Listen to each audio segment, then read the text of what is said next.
nangyari kay VP Sara, suspect si Marbel. Yan ang naging pahayag ni dating Presidential Spokesperson Attorney Harry Roque sa ginawang pagbabawas ng Philippine National Police o PNP ng 75 police personnel mula sa security detail ni Vice President Sara Duterte at sa naging open letter ng pangalawang Pangulo sa PNP Chief. Ayon kay Roque, magkakaroon ng impresyon ng taong bayan na kaya tinanggalan ng security personnel ang bise ay para mailagay sa panganib ang buhay nito. Iisipin ng tao, kaya pala tinanggalan ng pulis para magkaroon ng pagkakataon na mapatay si VP Sara. That's on him. That's on him. I am on the record as saying, pag minangyari kay VP Sara, suspect si Marbel. Napagalaman na ang mga tinanggal na security personnel ni VP ay ang matagal nang nagbibigay ng seguridad sa Vice Presidente. Ang iba pa nga ay bahagi ng kanyang security nung siya ay alkalde pa ng Davao. Malinaw ayon kay Roque na may pinaplano laban kay VP Sara. Ang seguridad, kapag hindi mo pinagkakatiwalaan ang nagbibigay ng seguridad, wala ka rin seguridad. Correct. So ang importante, hindi lang mayroong tao na nagtalaga na magbantay sa'yo, kung hindi, mas importante na pinagkakatiwalaan mo yung mga taong nagbabantay sa'yo. Ako malinaw. Baka may plano sila laban kay VP Sara. Ganun yun. At laban sa lahat sa amin na tinanggalan ng security. Kaya nga po, pag may nangyari sa amin, ang unang suspect po dyan, yung mga nagtanggal na aming mga tao na nagbibigay ng seguridad.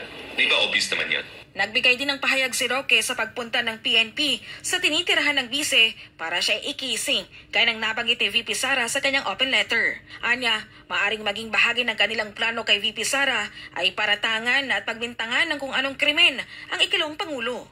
Bakit tinuturing na kalaban ang ating Vice President samantalang siyang pinakamangalawang mataas na opisyalis? Alam mo, yung katunggali na si Lenny nung panahon ni dating Presidente Duterte, ang alam ko dyan, minsan hindi yan tinuring ng banta para ikising ang kanyang pamamahay. No?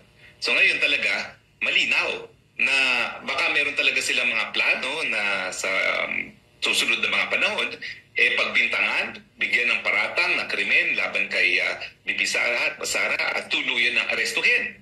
At nandyan din siyempre yung usap-usapan na dahil siya ay dinawit ng mga teroristang CPP, NPA doon sa kaso na nakabinbin ngayon kay dating Presidente Rodrigo Roa Duterte sa ICC na mukhang, at lumalabas naman, no, alinsunod dito sa revelation na kinikisig ang bahay niya, mukhang talagang may intensyon na ipakulong sa Hague ang mag-amang Duterte nang sa ganon yung kanilang kandidato para sa Presidente na walang pag-asang palaban manalo bilang presidente, magkaroon ng tsansa man lang.